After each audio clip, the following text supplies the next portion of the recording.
हाय हाय नमस्कार मित्रों, आपका फिर से स्वागत है हमारे इस कक्षा में। हाँ जी, और फिर से मैं आप लोगों के बीच भारतीय संविधान एवं राज्य व्यवस्था लेके इस कक्षा में प्रस्तुत हूं।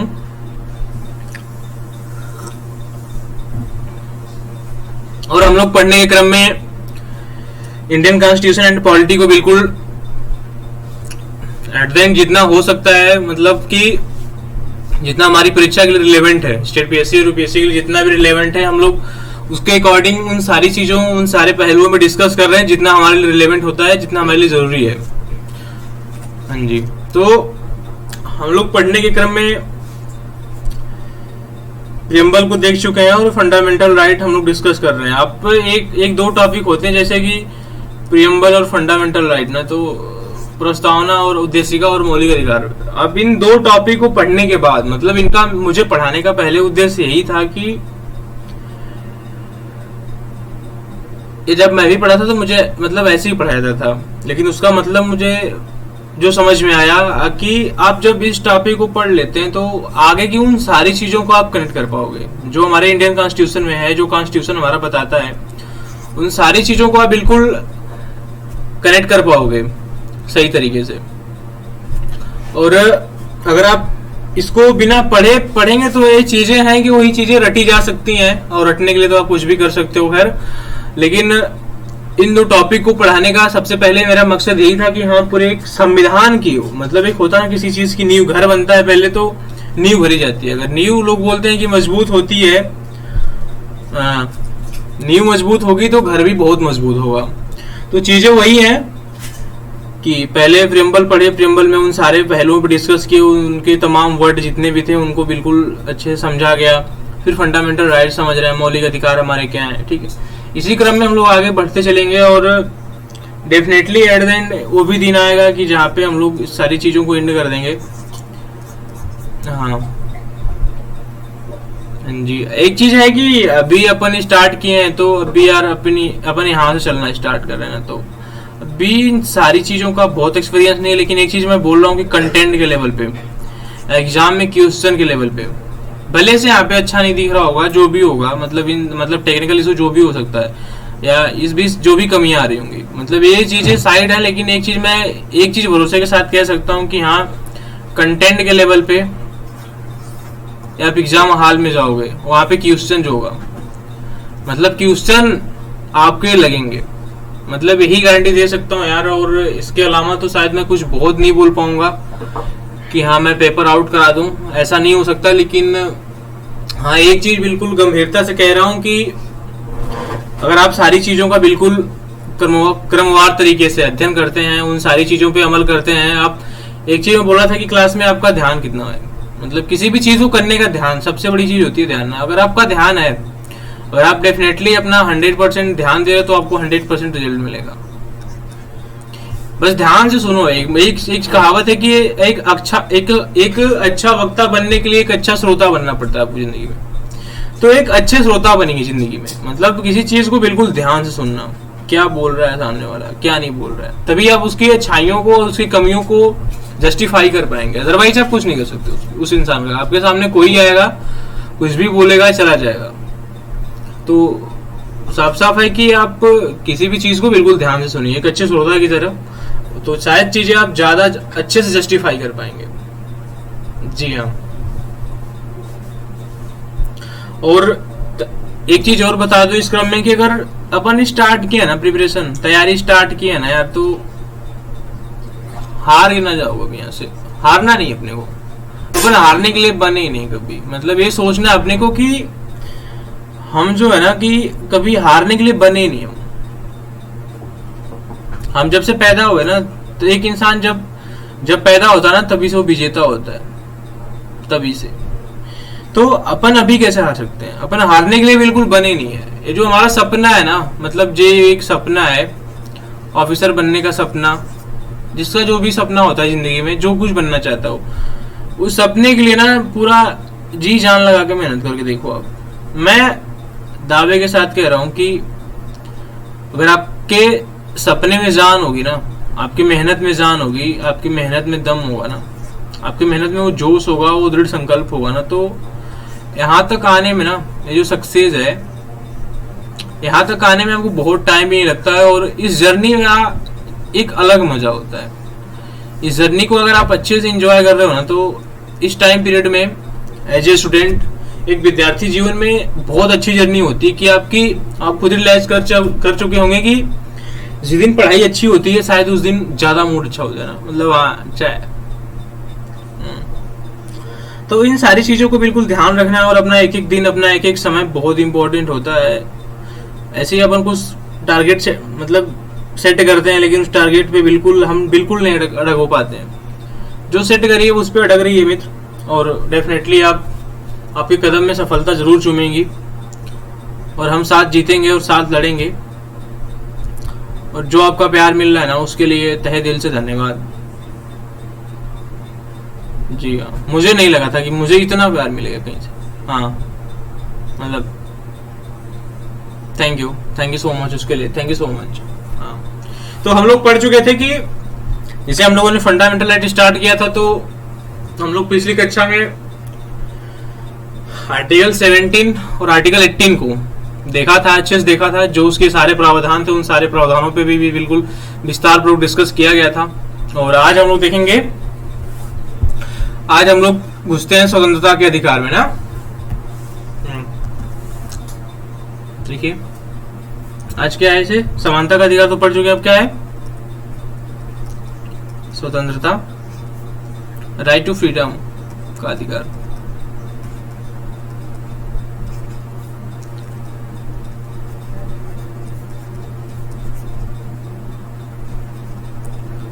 स्वतंत्रता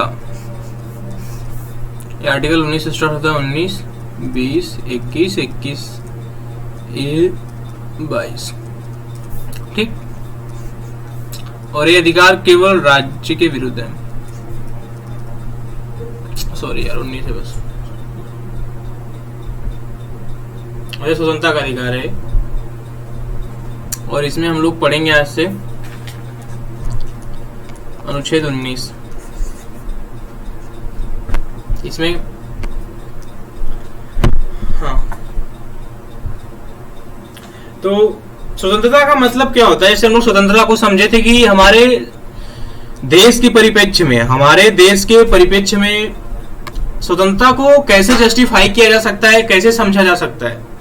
तो स्वतंत्रता का मतलब यही होता है कि स्वतंत्रता हमारी वहीं तक सीमित होनी चाहिए जहां तक किसी अन्य व्यक्ति की स्वतंत्रता बाधित ना हो। जैसे कि हम कुछ भी कर रहे हो जिंदगी में, कोई काम कर रहे हैं, तो वो हमें अच्छा लगता है, लेकिन किसी और को अच्छा, मतलब ऐसा नहीं हो कि कोई और प्रत्यक्ष रूप से उस काम से प्रभावित हो, उसको अच्छा ना लगे। तो हमारी स्वतंत्रता वहीं तक सीमित होती है जहां तक किसी अन्य व्यक्ति की स्वतंत्रता बाधित ना हो। और इस क्रम में आर्टिकल 19 में क्लास 10 से संविधान जब बना हमारा, तो आर्टिकल 19 में 7 प्रकार की स्वतंत्रताओं का उल्लेख था। जी हाँ, उसमें संपत्ति की स्वतंत्रता भी थी, जिसको कि 44वें संविधान संशोधन द्वारा रिमूव कर दिया गया, हटा दिया गया। अभी भी हमारे इस टाइम जो हमारा वर्तमान संविधान है, वर्तमान संविधान में आर्टिकल 19 के तहत हमारे संविधान में 6 प्रकार की स्वतंत्रताएं विद्यमान है। जो हमारे संपत्ति की स्वतंत्रता थी, उसको 44वें संविधान संशोधन 1978 के द्वारा उसको हटा दिया गया। मतलब उसको हटा दिया गया कि हाँ, संपत्ति की स्वतंत्रता सही नहीं है। हाँ, उसको पढ़ेंगे डीपीएसपी में हाँ अच्छे से कि हाँ जमींदारी उन्मूलन क्या था, संपत्ति के अधिकार से रिलेटेड जितने भी, मतलब वो एक इशू होता है ना, इशू को हम लोग पढ़ेंगे। जी हाँ, तो लिखिए कि मूल संविधान में आर्टिकल 19 में ना, मूल संविधान में 7 प्रकार की स्वतंत्रता थी, लेकिन वर्तमान में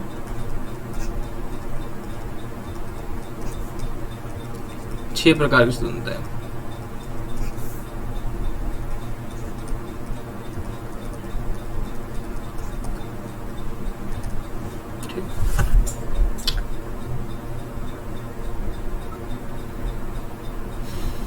जैसे कि देखिए आर्टिकल 19 क्लास 1 सब क्लास ए, इसमें क्या है, विचार और अभिव्यक्ति की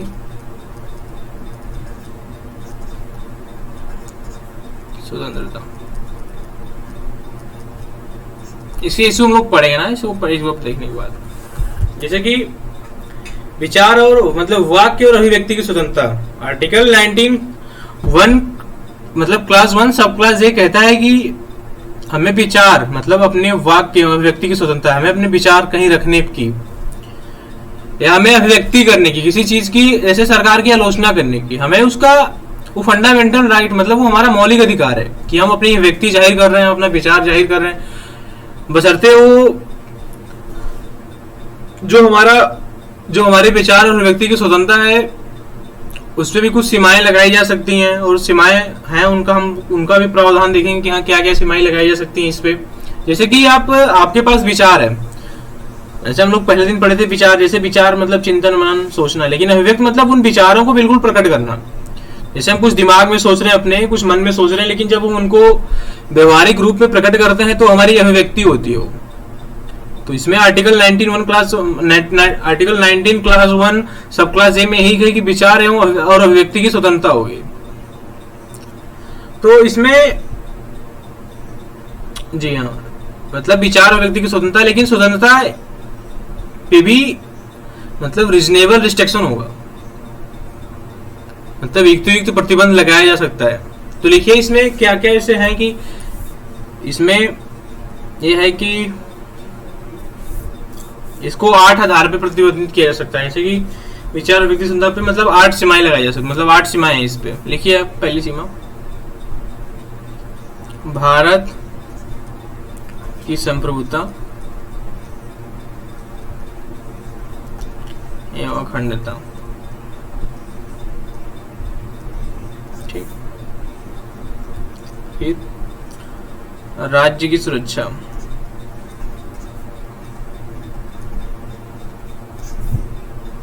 फिर विदेशी राज्यों से मित्रतापूर्ण संबंध, सार्वजनिक आदेश या लोक व्यवस्था, सदाचार एवं नैतिकता, न्यायालय की अवमानना,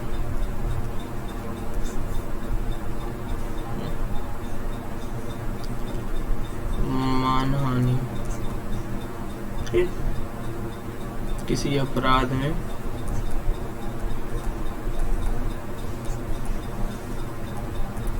संलिप्त होना या किसी अपराध के लिए उकसाना, किसी अपराध के लिए उकसाना। हमारा संविधान ये व्यवस्था करता है कि ठीक है जी, आपको विचार और व्यक्ति की स्वतंत्रता तो है, आप ठीक है ले लो, आपके पास विचार है, आप उसकी बिल्कुल उसको व्यवहारिक जीवन में प्रकट करो, आप अपने विचार को अपने विचार को सामने लाओ, लेकिन हाँ उस पर कुछ रीजनेबल रिस्ट्रिक्शन है। और रीजनेबल रिस्ट्रिक्शन 8 प्रकार के हैं। जैसे हमारे देश की संप्रभुता एवं अखंडता को अगर किसी भी रूप में लगता है कि जैसे हम लोग संपूर्णता और अखंडता को बिल्कुल अच्छे से पढ़ चुके हैं कि मतलब इसका मतलब क्या होता है, तो आई थिंक अभी समझाना रिलेवेंट नहीं होगा ना, आप पिछली कक्षाओं से जाके इसको समझ सकते हैं। तो विचार और अभिव्यक्ति की स्वतंत्रता मतलब वहीं तक उसकी लिमिट होगी जहां तक हमारे देश की सॉवरेनिटी और इंटीग्रिटी के लिए कोई क्या ना हो, डेंजर्स ना हो।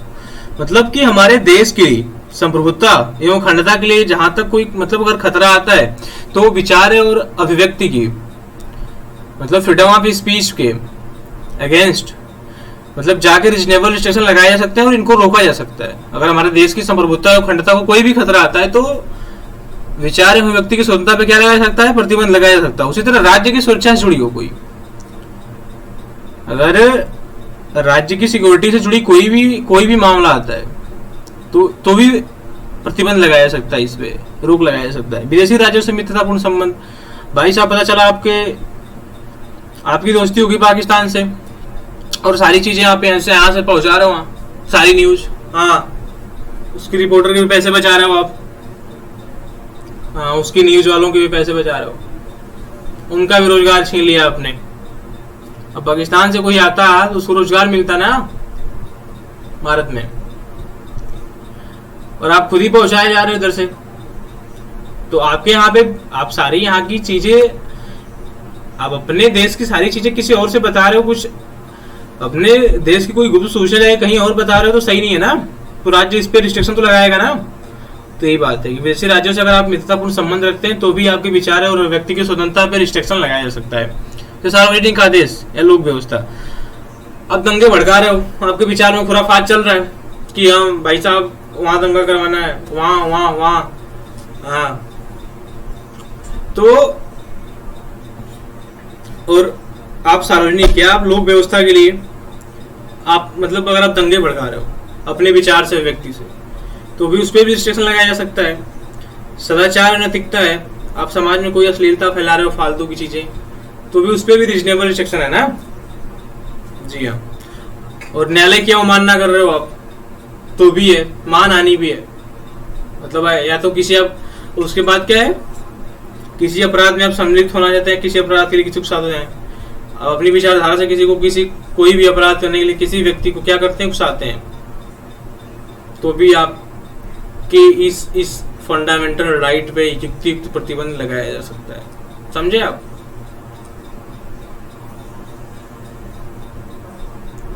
ठीक, हाँ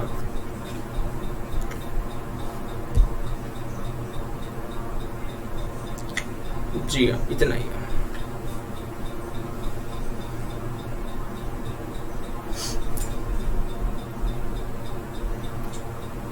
अब क्या है, आर्टिकल 19 क्लास 1 सब क्लास बी में क्या है, शांतिपूर्ण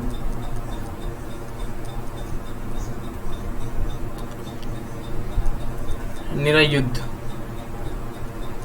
मतलब कि शस्त्र रहित सम्मेलन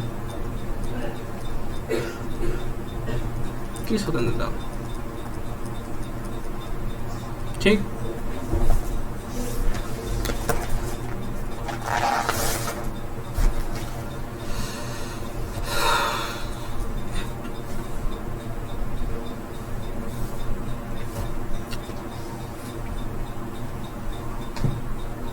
जैसे कि यहाँ पे है कि आर्टिकल 19 क्लास 1 सब क्लास बी में है कि आप शांतिपूर्ण निरायुद्ध, मतलब कि आप शांतिपूर्वक, बिल्कुल शांति, मतलब उसमें किसी भी प्रकार के हथियार का उपयोग नहीं होगा। अब पता चला कि आप 147 लेके पहुंचे हुए हैं शांति सम्मेलन में, तो सही नहीं है ना। हाँ, तो आप या कहीं इसी जगह पहुंचे हैं आप, कहीं सम्मेलन हो रहा है और आपके पास 147 है, तो डरेंगे लोग आपसे ना। हाँ, आप तो देश की संप्रभुता और अखंडता के लिए खतरा बन जाएंगे। जी हाँ, लोक व्यवस्था वहां पे फैल जाए, मतलब लोक व्यवस्था वहां पे बिल्कुल कायम रही नहीं रहेगी। जी हाँ, लोगों की शांति भंग हो जाएगी। तो इसी तरह ठीक है, हमारा संविधान हमको ये अधिकार देता है कि ठीक है आप सम्मेलन कर लो, लेकिन वो सम्मेलन शांतिपूर्ण होना चाहिए, शांति से होना चाहिए, अहिंसात्मक होना चाहिए ना। गांधी जी के आइडियल्स हैं सत्य व अहिंसा, अस्तेय परिग्रह ब्रह्मचर्य। तो आर्टिकल 19 क्लास 1 सब क्लास बी में ही है कि आपको ठीक है, आपको शांतिपूर्ण निरायुद्ध, मतलब अस्त्र रहित, मतलब शस्त्र रहित, मतलब आपको कोई हथियार नहीं, निरायुद्ध बिना हथियार के आपको सम्मेलन की क्या है, स्वतंत्रता है। आप जी हाँ, जैसे कि इसमें लिख लो आप, इसमें भी रिस्ट्रिक्शन है दो कि देश की संप्रभुता एवं अखंडता। ठीक। दूसरा लोक व्यवस्था।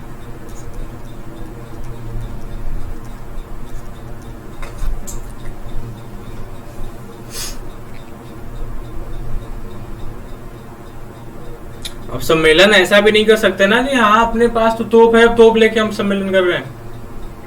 हाँ, मार्केट से गुजरो किसी तो मार्केट में अशांति फैल जाएगी। हाँ, तो यही चीज है, इस पे रिस्ट्रिक्शन लगाया गया है ना जी। आर्टिकल 19 क्लास 1 सब क्लास सी, इसमें क्या है?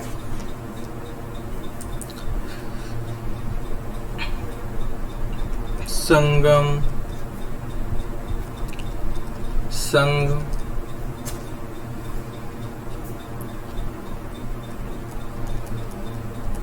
संगठन और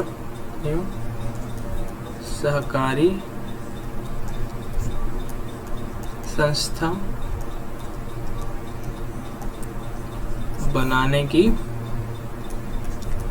स्वतंत्रता।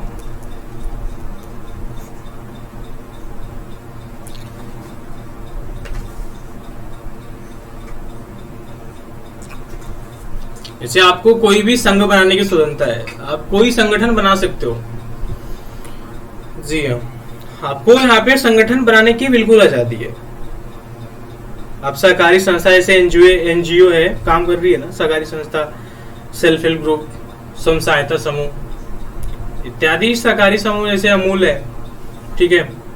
हाँ, गुजरात में खेड़ा के मिल्क वालों ने बना दिया। तो आर्टिकल 19 क्लास 1 सब क्लास सी में ये प्रावधान है कि आपको संघ में संघ बनाने, मतलब कि आपको संगठन बनाने की या आपको सहकारी संस्था बनाने की आपको बिल्कुल फ्रीडम है, आप बनाओ, ठीक है।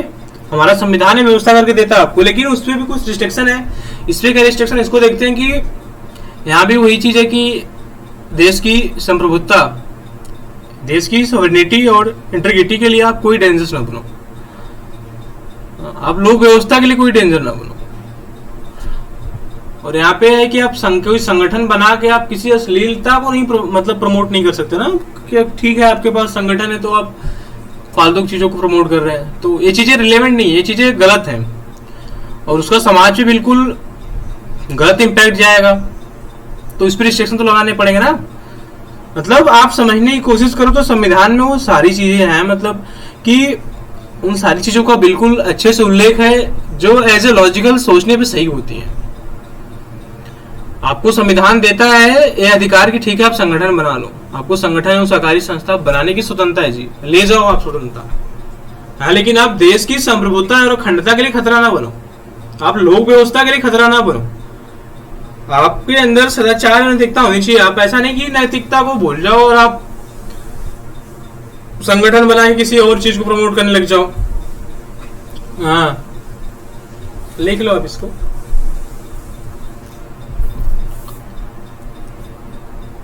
की संप्रभुता एवं अखंडता, वही शब्द आएगा बार बार ना, सॉवरेनिटी एंड इंटीग्रिटी, ठीक।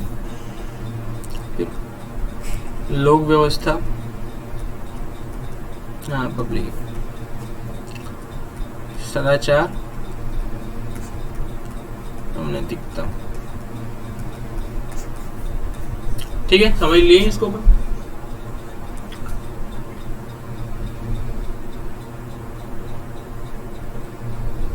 और इसमें एक चीज है कि जैसे इसमें एक कोटेशन, जैसे कि इसमें सर्वोच्च न्यायालय के अनुसार, मतलब सुप्रीम कोर्ट सर्वोच्च न्यायालय के अनुसार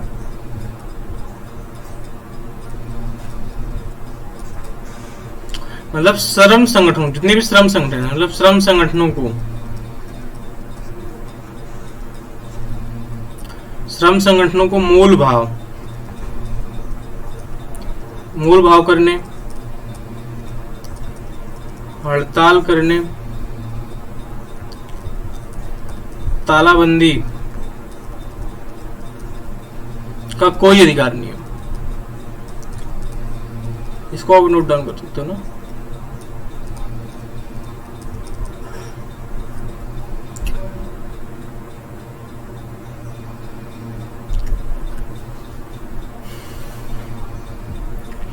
अब लिखो आप आर्टिकल 19 क्लास 1 सब क्लास डी।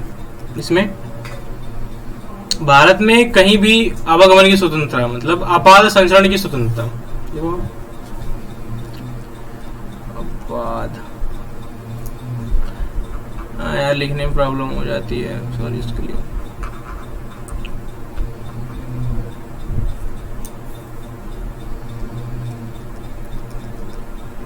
बाद संचरण की स्वतंत्रता,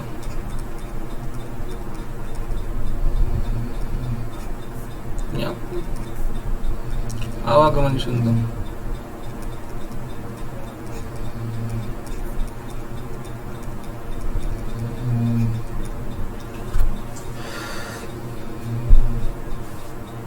जैसे इसमें है कि आबाद संचरण, मतलब कहीं भी आवागमन की, मतलब कहीं भी आप जा सकते हो। जैसे कि भारत में आप महाराष्ट्र में रहते हो और आपको हरियाणा जाना है, हाँ, तो आप निर्बाध रूप से, बिल्कुल बिना किसी बंधन के आप जा सकते हैं, आ सकते हैं। मतलब ये आपका फंडामेंटल राइट है, ये आपका मौलिक अधिकार है कि आपको इससे कोई नहीं रोकेगा। इस पे भी प्रतिबंध है, हाँ। अब किसी अपराधी को, मतलब इस पे एक, मतलब अगर है तो, मतलब कुछ लोग जैसे कि वेश्या, हाँ, या कोई पेशेवर अपराधी है, हाँ, बंदूक लेके घुमा रहे हो आप, गांजा, अफीम, नारकोटिक्स लेके, आप ड्रग्स लेके कहीं इधर से उधर घूम रहे हो, तो प्रतिबंध लग जाएगा ना आप पे। चीजें गलत जहां पे होंगी वहां पे संविधान आप पे रिस्ट्रिक्शन लगा देगा। जहां भी चीजें बिल्कुल अगेंस्ट हुई, जहां भी चीजें गलत हुई, संविधान, हमारा कॉन्स्टिट्यूशन रिस्ट्रिक्शन लगा देगा। रिस्ट्रिक्शन नहीं लग पाया हो, उस टाइम की परिस्थितियां अगर वहां तक नहीं रही हो, तो हमारी संसद कानून बना के उस पर रिस्ट्रिक्शन लगा देगी। लेकिन जो गलत है उस पर तो रिस्ट्रिक्शन लगेगा ही ना।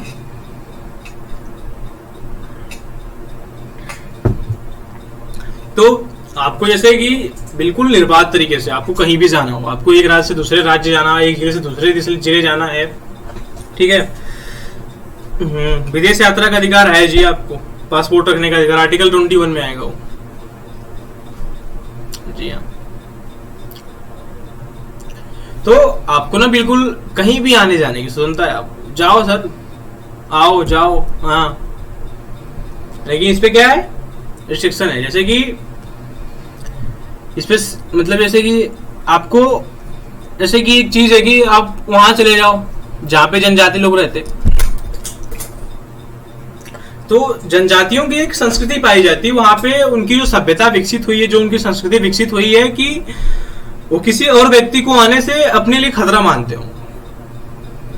कहीं भी जैसे आप लक्षद्वीप पे चले जाओ, या अभी हमारे देश में बहुत सारी ऐसी जनजातियां पाई जाती हैं जो बिल्कुल अभी भी हमसे कटी हुई हैं, मतलब उनका समाज की मुख्य धारा से कोई जुड़ाव नहीं है, वो समाज की मुख्य धारा से भी बहुत पिछड़े हुए हैं। उनके पास न शिक्षा है न स्वास्थ्य है, वो उन्हीं परंपराओं, उन्हीं प्रथाओं को, जो उनकी प्रथाएं परंपराएं थी पहले से ही, वो उसी के आधार पे अपने जीवन का यापन, अपनी रोजमर्रा की स्थिति को उसी के बेस पे बनाते चले आए हैं। मतलब वही आधार है उनका और उसी के आधार पे चलते आ रहे हैं।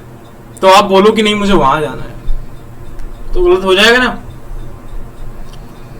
अगर कहीं ना कहीं उनको भी सिक्योरिटी देना, उनको, उनका भी कहीं न कहीं हमें सम्मान करना या उनकी भी सुरक्षा करना अगर हमारे देश की सीमा के अंदर, तो हमारा कर्तव्य है। और हमारे संविधान निर्माता इस चीज को भली भांति समझते थे, वो इस चीज से अवगत थे बिल्कुल कि हाँ ये चीजें हो सकती हैं। तो इन सब चीजों पे भी प्रतिबंध लगाया गया कि आप वहां नहीं जा सकते। हाँ, पता चला कहीं चले जा, लिखो जनहित या सार्वजनिक हित में। अगर आप इसके अगेंस्ट जनहित या सार्वजनिक हित, मतलब कि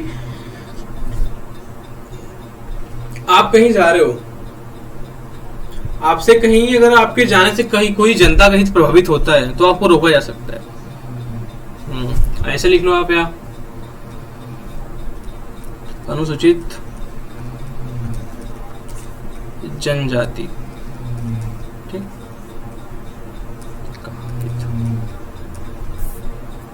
ठीक जी।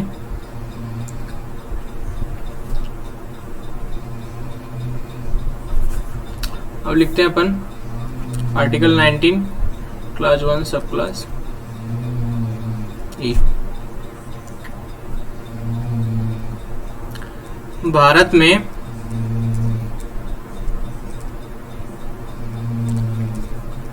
कहीं भी निवास करने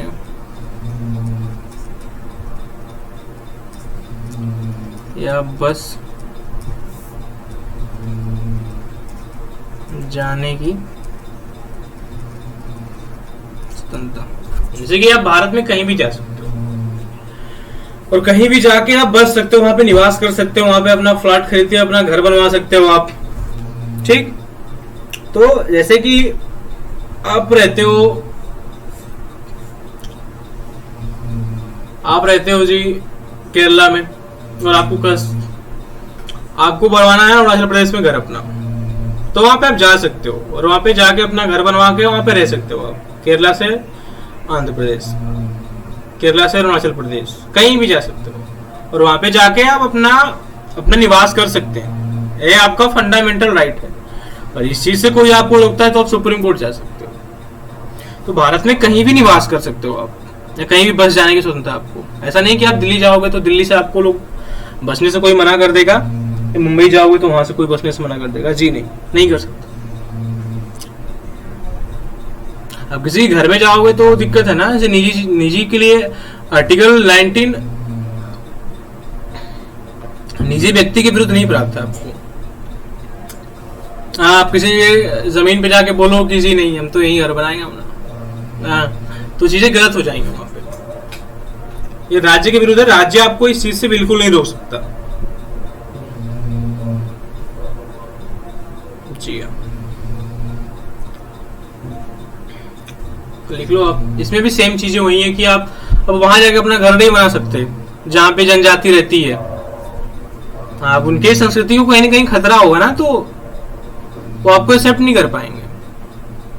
जी हाँ, लिख लो आप इसको भी कि वही सेम चीज है यार, सार्वजनिक हित मतलब सार्वजनिक हित होना चाहिए उसमें, और अनुसूचित जनजाति, ठीक।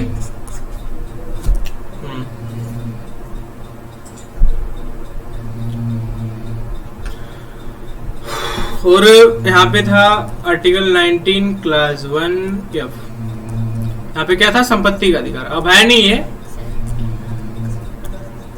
संपत्ति की स्वतंत्रता।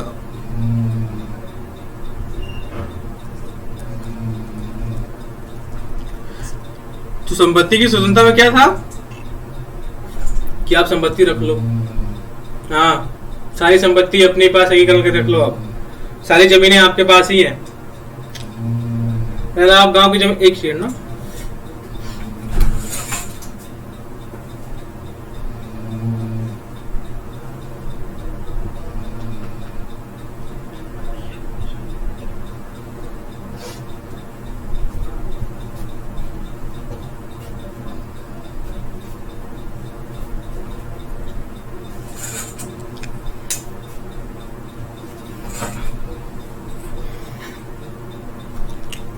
तो संपत्ति की स्वतंत्रता है मतलब, लेकिन इसको रिमूव कर दिया है किसे, 44वें संविधान संशोधन द्वारा।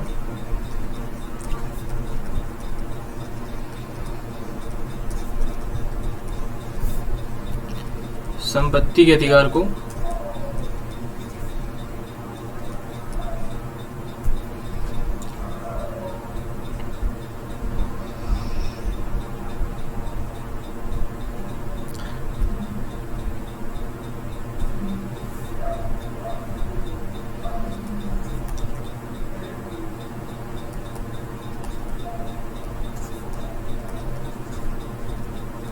हटा दिया गया।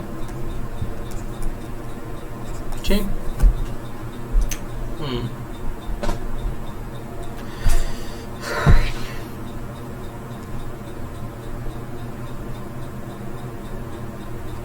अब लिख लो आप आर्टिकल 19 क्लास 1 सब क्लास जी।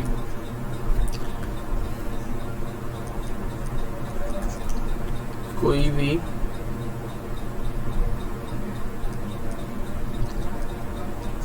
व्यवसाय या व्यापार करने की स्वतंत्रता।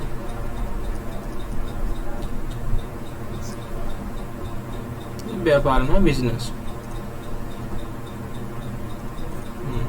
तो आपको कोई भी, सिर्फ भारत में आपको कोई भी व्यवसाय करने की, आपके पास आप जूते सीते हो, ठीक है, सीओ, आपके पास बहुत ऑनलाइन ट्रेडिंग है, आप कंपनी खोल सकते हो, फॉर्म खोल सकते हो जी, आप खोल सकते हो, आपको स्वतंत्रता है इस चीज के लिए, आपको संविधान एक गारंटी देता है, आपको इस चीज की स्वतंत्रता है कि जी हाँ आप खोल लो, आप कोई व्यवसाय खोल ले, जैसे कोई भी व्यवसाय आपका,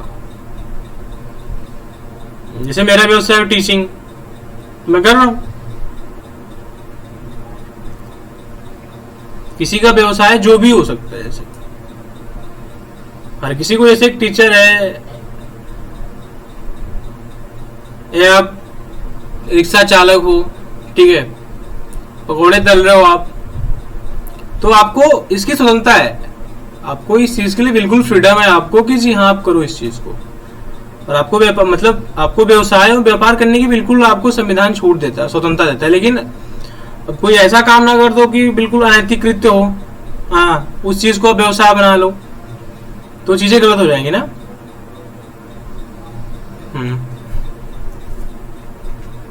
मतलब इसके लिए प्रतिबंध है कि इसके लिए राज्य, मतलब आपको व्यवसाय व्यापार करने के लिए इसमें राज्य बिल्कुल अर्हताएं, मतलब आपकी योग्यता को तय कर सकता है कि हाँ जी आपकी इतनी योग्यता होनी चाहिए तो ही आप एक काम कर सकते हो, मतलब राज्य डिसाइड कर सकता है, राज्य निर्णायक रूप से भूमिका अदा कर सकता है कि आपकी अर्हताएं क्या होंगी, आपकी योग्यता क्या होगी, राज्य डिसाइड कर सकता है किसी भी व्यवसाय या व्यापार में। और किसी भी विशेष व्यवसाय में राज्य के पक्ष में एक अधिकार का सृजन किया जा सकता है। अब इसको लिख लो कि इसमें कोई अनैतिक कृत्य शामिल न हो।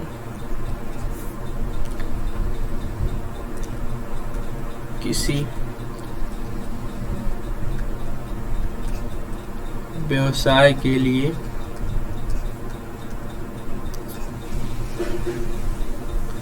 राज्य अर्हताएं तय कर सकता है। ठीक।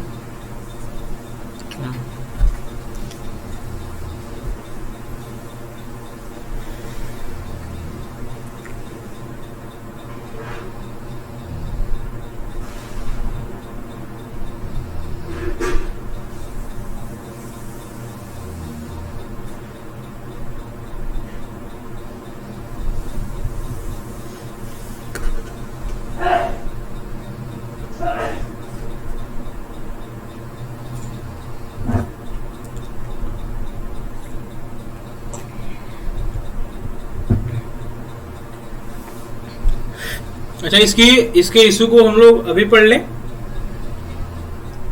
कि नेक्स्ट क्लास में इसको इशू कर देना।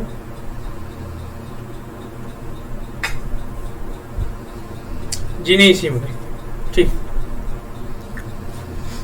जैसे कि कुछ इशू भर के आते हैं सामने हमारे, जैसे कि प्रेस की स्वतंत्रता, जैसे विचार एवं अभिव्यक्ति की स्वतंत्रता से, जैसे कि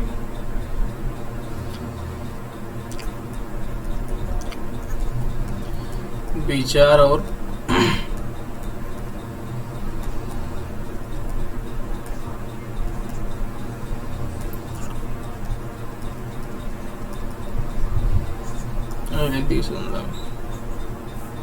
इसमें 19 क्लास 1 सब क्लास 1, ठीक।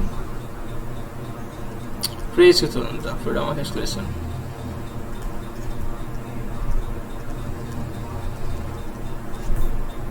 एक इशू है, ठीक।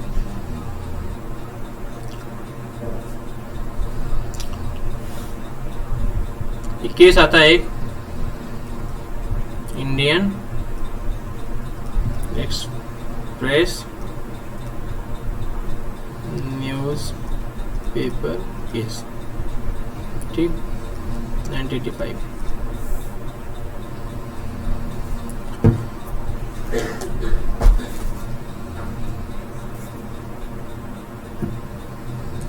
आप इसमें लिखो कि इसमें सर्वोच्च न्यायालय का निर्णय आता है कि मतलब सर्वोच्च न्यायालय बिल्कुल निर्णायक रूप से बोलता है, निर्धारित करता है कि प्रेस की स्वतंत्रता विचार एवं अभिव्यक्ति की स्वतंत्रता के अंतर्गत ही शामिल है।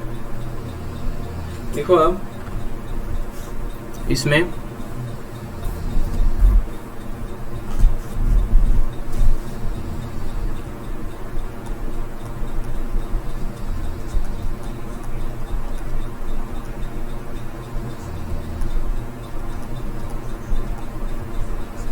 सर्वोच्च न्यायालय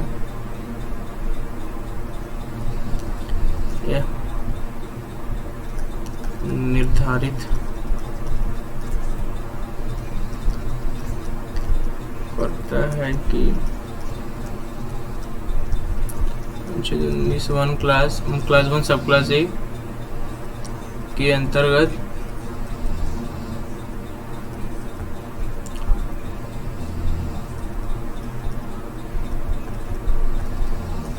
व्यक्ति की स्वतंत्रता में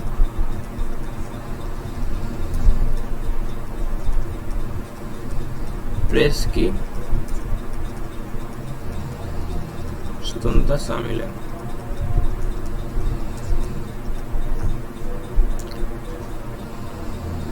ठीक। न्यायालय के अनुसार अभिव्यक्ति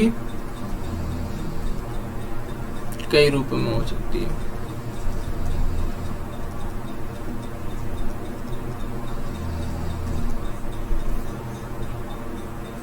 जैसे मौखिक हो सकती है,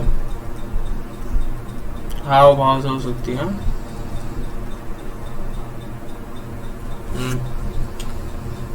लिखित हो सकती है, ठीक। हाँ, ऐसे मौखिक में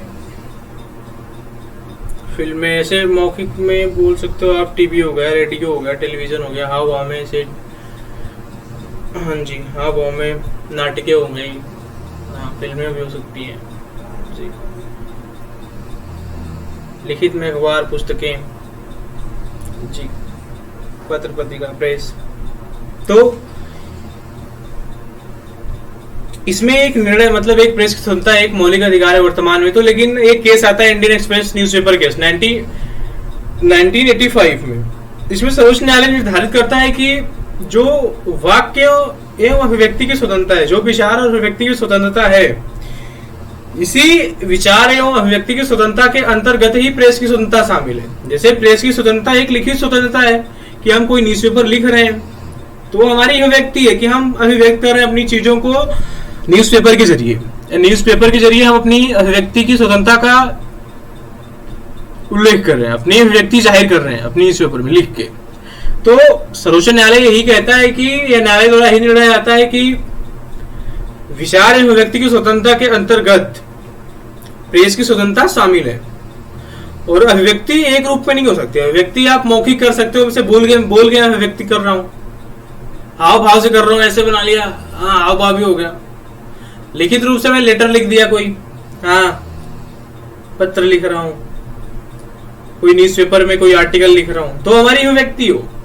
न्यूज़पेपर का आप आर्टिकल पढ़ते हो तो आप बोल सकते हो उसको कि हाँ न्यूज़पेपर जो भी होता है, पत्र होते हैं, पत्रिकाएं होती है, समाचार पत्र होते हैं, जितने भी होते हैं, कि वो हमारी लिखित अभिव्यक्ति है, वो लिखित रूप में जो भी है। मौखिक जो हम बोल रहे हैं, जो हम भाषण दे रहे हैं, जो स्पीच कर रहे हैं अपन, उसको बोल सकते हैं कि हमारी मौखिक अभिव्यक्ति है। हाव भाव जैसे कि नाटक कोई बना दिया, कोई कार्टून बना दिया, हाँ एक कार्टून रोज मिलेगा कोई न्यूज़पेपर में, वो भी एक अभिव्यक्ति का तरीका है जी।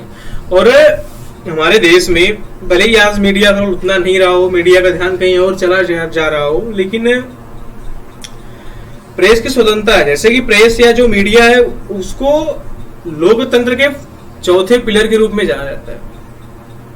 जी हाँ, मतलब कि जो ये प्रेस की स्वतंत्रता है, जैसे कि जो हमारे देश में या किसी मतलब कोई प्रेस हो या कोई मीडिया हो, कहीं भी हो, जैसे कि मीडिया की यही भूमिका है कि वो सही चीजों का बिल्कुल मतलब वो समाज में जागरूकता फैलाए, सही चीजों को समाज के सामने प्रत्यक्ष रूप से मतलब प्रस्तुत करे, सही चीजों का उल्लेख करे, सही चीजों को समाज के सामने प्रस्तुत करे। यही मीडिया का रोल है। जी हाँ, तो कहीं ना कहीं इस समाज के मतलब ये कहेंगे सरकार की जवाबदेही सेट करता है, सरकार को उत्तरदायी बनाता है और सरकार को तानाशाही होने से बचाता है। एक चीज है, हमारे देश में भले ही गरीबी हो, भूखमरी हो, कुछ भी हो, बेरोजगारी चरम पे हो, लेकिन हमारे देश की जनता इतनी जरूर समझदार है, हमारे देश की जनता के अंदर एक गुण जरूर पाता है कि ये किसी की तानाशाही को बर्दाश्त नहीं कर सकती। अगर आप तानाशाह बनने की कोशिश करते हैं तो आपको रिमूव कर देगी, आपको हटा देगी। जी हाँ, तो मीडिया भी उसमें अपना कहीं ना कहीं रोल निभाती है कि हाँ, सरकार को तानाशाही होने से बचाती है। जी हाँ,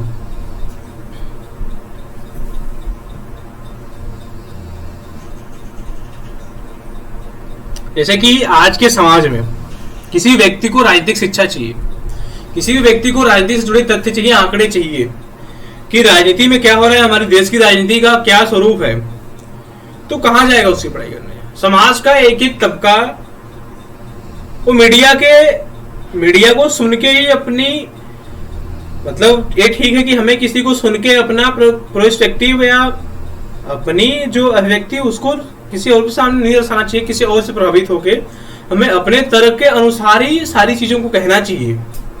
लेकिन आज के वर्तमान युग में, वर्तमान दौर में एक राजनीतिक शिक्षा का सबसे प्रमुख केंद्र माना जाए तो मीडिया ही है, प्रेस है।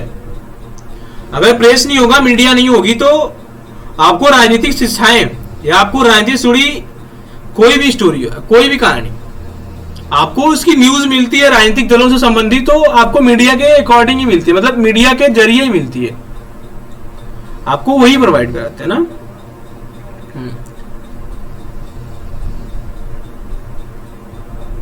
मतलब समाज सुधार के लिए भी, जैसे कि बहुत सारे ऐसे न्यूज़पेपर हैं जो देश के लिए बहुत अच्छा मतलब बहुत अच्छा कर रहे हैं, वो समाज की कमियों को निकालते हैं, देश की कमियों को निकालते हैं, उन कमियों के ऊपर सरकार का ध्यान खींचते हैं, तो कमियां दूर होती हैं। जी हाँ,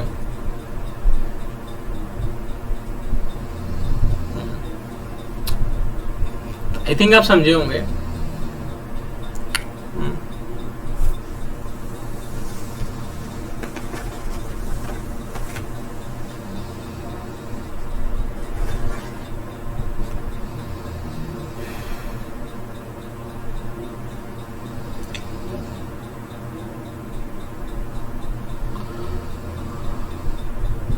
लेकिन जैसे कि प्रेस की स्वतंत्रता होगी, आपको ठीक है, आपको प्रेस की स्वतंत्रता है, लेकिन स्वतंत्रता वहीं तक होगी, मतलब आपकी स्वतंत्रता असीमित नहीं होगी। वो सीमाएं 8 सीमाएं जो है, 8 सीमाएं आप पे भी लागू होती हैं। जी हाँ, प्रेस की स्वतंत्रता एक मौलिक अधिकार है, लेकिन जो 8 सीमाएं हैं वो 8 सीमाएं बिल्कुल आप पे भी लगती हैं, प्रेस पे भी वही 8 सीमाएं लगती हैं। जी हाँ,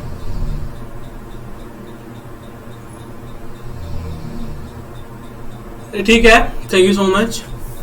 और इसके आगे हम लोग नेक्स्ट कक्षा में देखने की कोशिश करेंगे।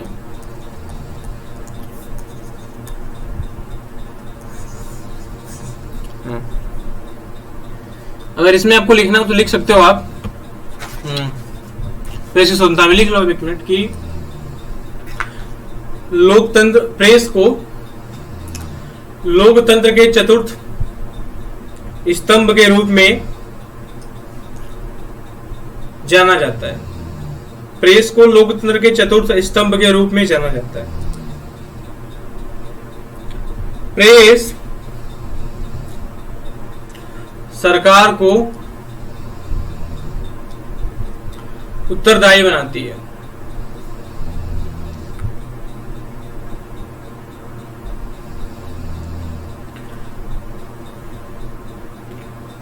भारत जैसे देश, एक लाइन उसके आगे कि भारत जैसे देश में प्रेस जनता की राजनीतिक शिक्षा का एक प्रमुख साधन है। भारत जैसे देश में प्रेस जनता की राजनीतिक शिक्षा का एक प्रमुख साधन है। ठीक है, उसके आगे देख सकते हो क्या, उसके आगे कि प्रेस की स्वतंत्रता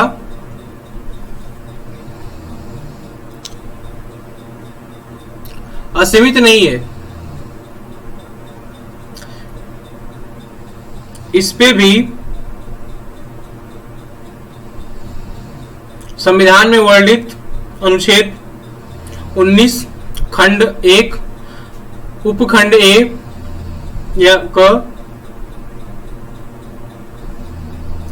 वाक्य एवं अभिव्यक्ति की स्वतंत्रता में, वाक्य एवं अभिव्यक्ति की स्वतंत्रता में जो रीजनेबल रिस्ट्रिक्शन युक्तियुक्त प्रतिबंध लगाए जाते हैं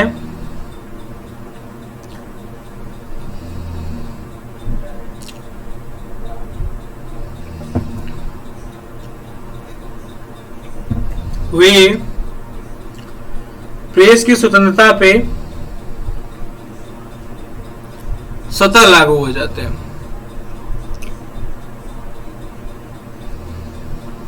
ठीक, थैंक यू सो मच, जय हिंद। ठीक है, हाँ जी, जय हिंद।